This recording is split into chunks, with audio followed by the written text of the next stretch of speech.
Salut à tous, un plaisir de se revoir aujourd'hui pour une nouvelle vidéo sur le décryptage de crypto-monnaies. J'espère que vous allez bien les amis, j'espère que vous portez à merveille. Alors les amis, aujourd'hui on va échanger ensemble autour de la constitution d'un bon portefeuille pendant le dip.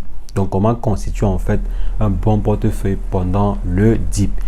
Comme je vous ai toujours dit en fait, votre gain va dépendre de votre point d'entrée et de votre point de sortie. Ça c'est l'un en fait des points les plus importants.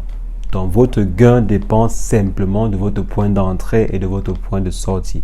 Donc, quand vous avez en fait choisi un bon point d'entrée et un bon point de sortie, vous pouvez faire une excellente plus-value. Et généralement, le dip, c'est une excellente période pour entrer sur le marché. Donc, on va voir ensemble aujourd'hui comment est-ce qu'on peut faire pour constituer, quels sont les critères qu'il faut à la base quand même respecter pour pouvoir bien se constituer un bon portefeuille pendant la période de dip. Donc c'est ce que nous allons voir dans cette vidéo. Et si jamais c'est la première fois que vous atterrissez sur cette chaîne, quotidiennement nous faisons le décryptage de crypto-monnaies, d'investissement en bourse ou investissement en ligne de façon générale. Donc si l'une de ces thématiques vous intéresse, n'hésitez pas, abonnez-vous et cliquez sur la cloche pour ne rien rater à des prochaines vidéos. En ce qui concerne le sujet du jour, on va simplement se retrouver après une brève introduction.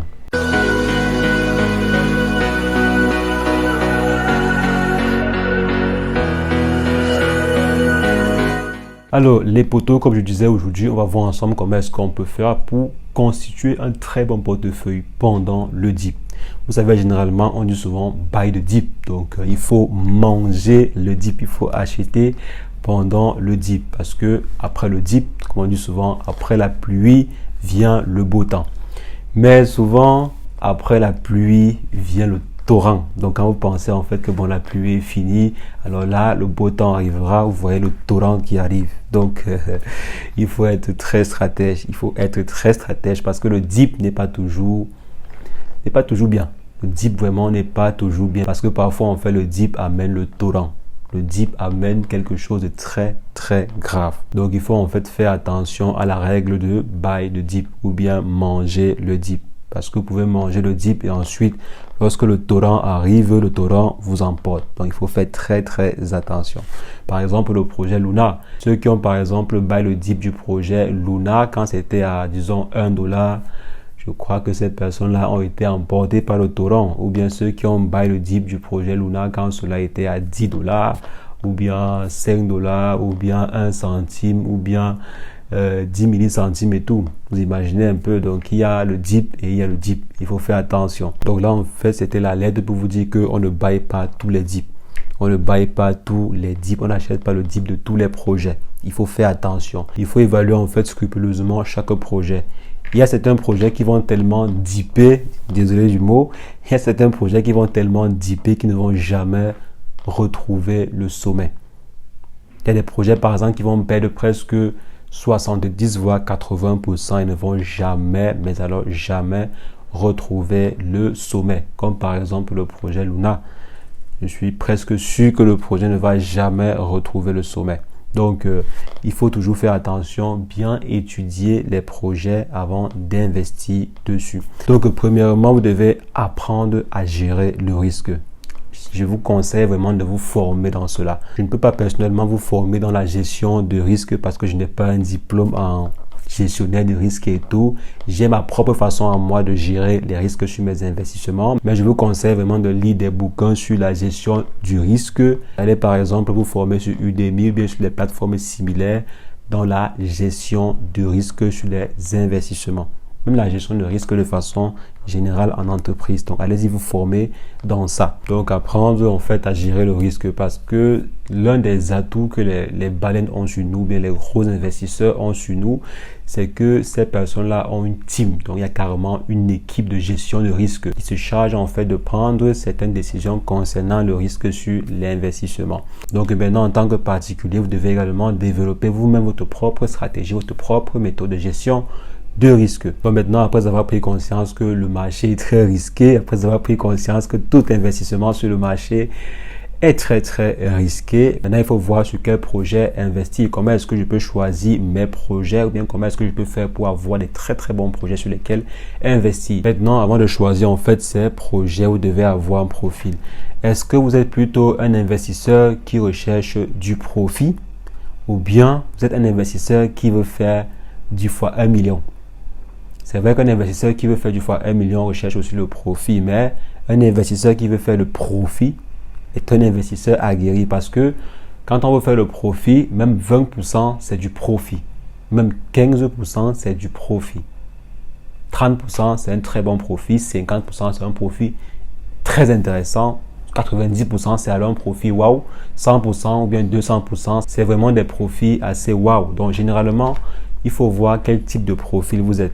Est-ce que vous êtes là pour chercher du fois 10, fois 20, fois 30 ou bien vous êtes là pour faire juste du profit? C'est-à-dire, je fais 50%, je sors sur le marché, je fais 30%, je sors du marché, je fais 20%, je sors du marché, je fais, je ne sais pas, 100%, je sors du marché ou bien je fais, je ne sais pas, 50%, voire 100%, je sors du marché. Donc voilà en fait quelques profils d'investisseurs. Et laissez-moi vous dire que la plupart des petits investisseurs sont des investisseurs qui viennent chercher du fois 1000, fois 10 000, fois 20 000. Donc généralement, pourquoi? Simplement à cause de votre manque d'informations sur le marché de façon générale et aussi à cause de votre portefeuille qui est très bas. Je suppose que si vous investissez $100 et que vous vous retrouvez avec $115, selon vous c'est petit, selon vous c'est très peu, mais c'est énorme, c'est énormissime. Faire par exemple 15% sur un investissement en quelques jours, bien quelques mois, c'est énorme les gars. C'est énorme. La moyenne généralement dans les investissements annuels, de façon annuelle, c'est 15%, 20% max quoi. Si quelqu'un te fait 20% sur un an, alors ce gars est bon. Même les fonds d'investissement, allez-y par exemple, vous renseignez en fait sur les rentabilités des fonds d'investissement, vous allez voir. Même les fonds d'investissement qui font dans les crypto-monnaies ne garantissent pas un certain rendement. Peut-être de 100% ou bien 200% ou bien je ne sais pas combien. Je veux dire en fait même les fonds d'investissement qui font dans les crypto-monnaies ne vont jamais vous garantir des choses comme 75% annuellement ou bien 200% annuellement. Non. Non. Donc, il faut en fait choisir son profil. Est-ce que je viens faire du profit? Est-ce que je viens faire du x4, x5, x6, x7 et tout? Sachant bien sûr que si vous choisissez juste faire du profit, vous allez en fait risquer moins. Et généralement, sur le secteur des crypto-monnaies, c'est assez facile de faire du profit. Bon, je dis cela comme ça, c'est assez facile de faire du profit. C'est plus difficile de faire du fois 1000, fois 2000, fois 3000 et tout, mais c'est généralement très simple de faire du profit parce qu'il y a beaucoup de fluctuations. Vous prenez par exemple le BNB à 300 et que vous décidez de sortir à je ne sais pas combien, disons 350 ou bien 400, alors il est très possible et très facilement faisable d'atteindre ce point de sortie là. Au lieu par exemple d'investir à 300 et dire que bon, je veux sortir quand le projet sera à disons 900 ou bien 1000 ou bien 1500. C'est pas pour dire que c'est impossible que le projet atteigne ce point de sortie là, mais c'est moins risqué en fait. Atteindre 400, c'est un point de sortie qui a déjà été atteint au passé, qui a même déjà été atteint plusieurs fois, donc c'est même un point récurrent. Si par exemple vous réussissez à entrer à 300, vous pouvez sortir à 400 avec un profit. Maintenant, si vous voulez faire du fois je ne sais combien, c'est là que ça devient extrêmement risqué et il faut bien choisir ses projets. Parce qu'en fait, vous allez voir, certains projets vont atteindre les $600. Je suppose qu'une personne, comme j'ai dit, est entrée à 300 et aimerait sortir à 900 sur le projet Binance pour faire du x3. Donc sur un projet par exemple, vous pouvez prendre 5 ans, voire 10 ans pour atteindre les $900 en question. Mais le projet peut bien atteindre les $600. Le projet m'a déjà eu atteindre $600. Le projet peut bien atteindre les, je sais pas combien, les $800, les $700 et tout.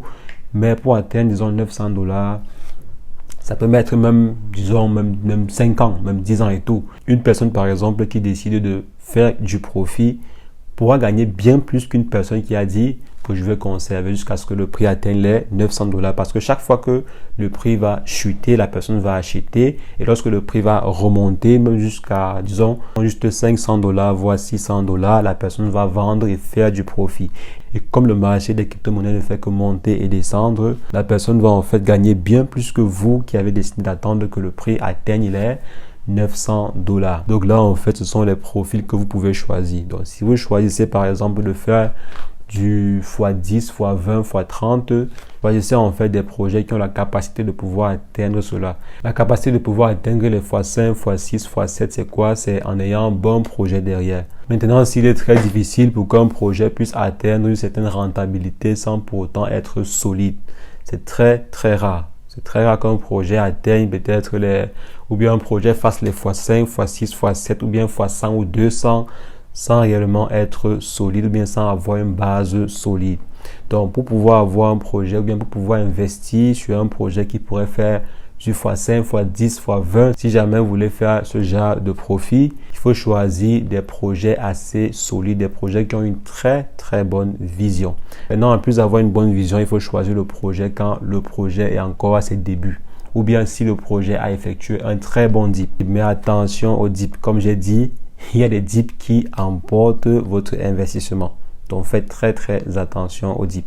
Donc, choisissez en fait des projets très stables qui suivent simplement la tendance. Donc, par exemple, quand le marché chute, le projet suit simplement la tendance sans pour autant faire un dip bizarre ou bien un dip qui sort de l'ordinaire. Un projet comme par exemple Polygon qui est en train de prendre, je crois, la 4e voire la 5e place parmi les blockchains les plus intéressantes et les plus utilisées sur le marché. Donc, quand vous voyez un projet pareil qui est en train en fait de se démarquer, et lorsque ce projet est en train de dipper, comme j'ai dit, vous pouvez très bien investir dessus en espérant que cela, dans le futur, ça puisse vous faire du x2, x3, x4, x5, etc., etc. Vous pouvez investir dans un projet comme Binance. Par exemple, j'ai acheté des BNB quand le projet a chuté aux alentours des 200, 250. Donc, j'en ai pris quelques-uns, j'ai pris quelques BNB. Et maintenant, actuellement, l'investissement, il est rentable. Actuellement, les BNB sont au niveau de 300, je crois, 320 actuellement si. Et ce n'est pas le prix. Généralement, les BNB se vendent aux alentours de 400 voire 500 $. Donc là, c'est un investissement, je dirais presque, bon, pas toujours sécurisé, mais c'est un peu plus sécurisé que des investissements où on espère faire du x4, x5, x6, x7 et tout. Donc là, c'est aussi une stratégie que vous pouvez appliquer sur certains projets. Vous pouvez par exemple prendre la moitié ou bien 62% de votre portefeuille. Vous investissez sur des projets, je dirais, assez stables qui ont déjà eu à rouler leur bourse, comme par exemple des Ethereum ou bien des BNB ou bien des Bitcoin ou bien je ne sais pas, donc des crypto-monnaies qui ont déjà eu à rouler leur bourse. Peut-être du Solana, etc., etc. Donc, prenez une grosse partie de votre portefeuille, vous investissez sur des projets stables. Et lorsque le prix va augmenter, votre portefeuille va grossir. Parce que les projets stables, il y a très peu de chances en fait que ces projets-là chutent d'une manière anormale, quoi. Un peu comme le cas de Luna. Il y a vraiment très peu de chances que tous ces projets-là chutent de façon drastique. Par exemple, si Binance chute aujourd'hui, je crois que le monde des crypto-monnaies va s'éteindre un peu pour quelques semaines, quoi, voire quelques mois. Si jamais Binance aujourd'hui chute, un peu comme l'a fait Terra Luna, si Binance chute, je crois que c'est une bonne partie de l'écosystème des crypto-monnaies qui vont également chuter.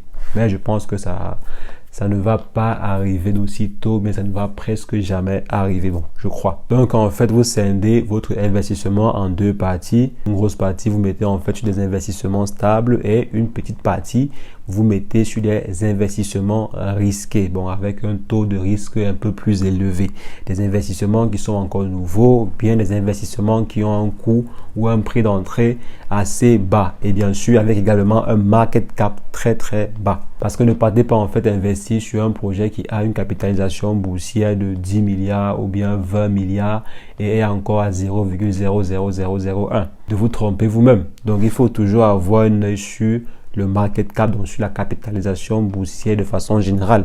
Est-ce que si le projet s'y fait du x100, x200, la capitalisation boursière sera une capitalisation boursière logique ou bien normale, quoi. Donc, il faut également avoir un œil dessus pour choisir votre projet. Si par exemple les 20% ou bien les 15% de mon portefeuille que j'ai alloué au projet très risqué disparaît, ça ne va pas affecter mon portefeuille parce que les projets stables sur lesquels j'ai investi vont gagner au minimum 15% voire 20%.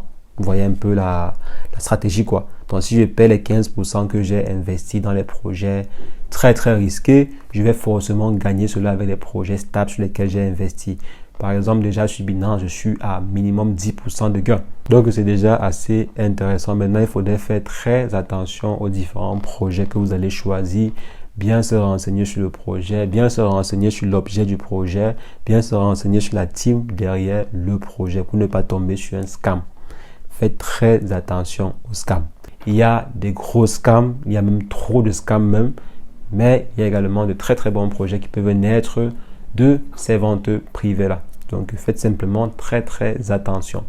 Donc les amis, c'est ce que je voulais rapidement partager avec vous. Dites-moi en commentaire comment est-ce que vous faites pour choisir vos projets pendant le DIP. Est-ce que vous accordez une grosse partie de votre capital au projet à risque ou bien vous faites plutôt une proportion assez raisonnable? Donc les amis, c'est ce que je voulais partager avec vous. On va simplement se revoir très prochainement pour une nouvelle vidéo sur le décryptage de crypto-monnaies. Mais entre-temps, portez-vous bien. Ciao, ciao.